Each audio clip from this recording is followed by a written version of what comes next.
now like to introduce Peter Schaefer of Denver-based Authentic Athletics.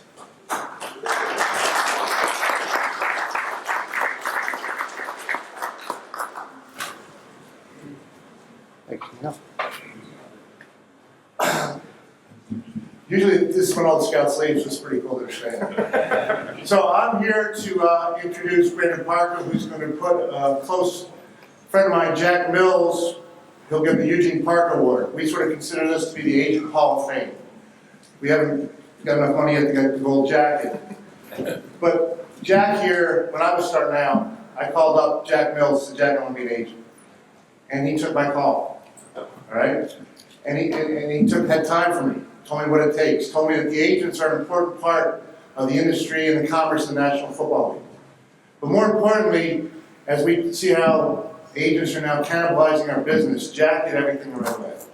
And that's what I want to encourage all agents, to find a way to do things the right way. Morals, ethics, put the player first. Tell the player not what they want to hear, but what they need to hear. That's why this man is getting this award tonight. Because that's what he's done for, shoot, if I've done this a long time, he's done it for a long time plus one. And it's very important that we recognize people in our industry that do things the right way. We're now in an industry where, the players are forgetting what's important in the selection of an agent. We have to get back to that. What's important? Knowledge, relationships, education, track record. It should be what can you promise the player and how much can you give them? And how low can you go on your fees? So it's incumbent upon the agents in this room to never forget that we do have an obligation to protect our industry, because by protecting the industry, we protect the players.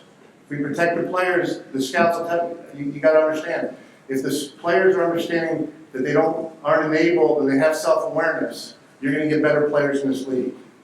And that starts by a gentleman like Jack Mills. And so I'm honored, and when Neil asked me who should be, and I said Jack Mills hands down this year. So is Brandon here? No, just So with that being said, I would like to call Jack Mills, and I will tell you, when I called him, he wasn't coming to Combine. The next day, he had a flight. and he deserves the recognition of everybody in this room, because I know everybody, a lot of GM scouts, they've all dealt with this gentleman, and every word that will probably come out of his class, doing things the right way, and being very humble. So with no further ado, Jack, please come up.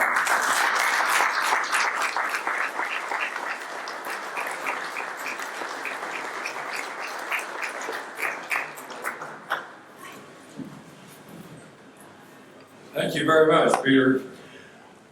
Well, it was 1967 when I was kind of young in my law practice, and I decided that I would like to try to represent some athletes as part of my law practice, just to make it more interesting.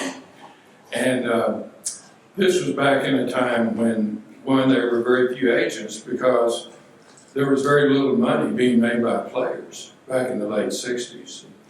But I had two clients from the University of Colorado. I had been there with worked for a guy named Eddie Crowder that you may have heard of, who was a head football coach at CU and formerly had been on Bud Wilkinson's staff at Oklahoma when I was a student at the University of Oklahoma. When I was at OU, I got to be involved with Wilkinson and Crowder, helping them in recruiting. I was from the Friday Night Lights of West Texas, and this is an area where OU like to recruit, and there's a lot of OU alumni out in the West Texas area.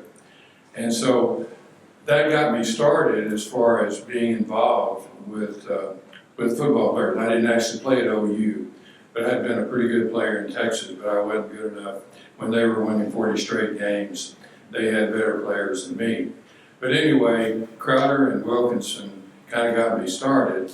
And then I finished law school, went 2 years in the U.S. Army, and then came out, and Crowder hired me to be assistant AD at University of Colorado. And I did that for 1 year and then got into law practice. And as I said, as part of that, I thought it'd be fun to represent players.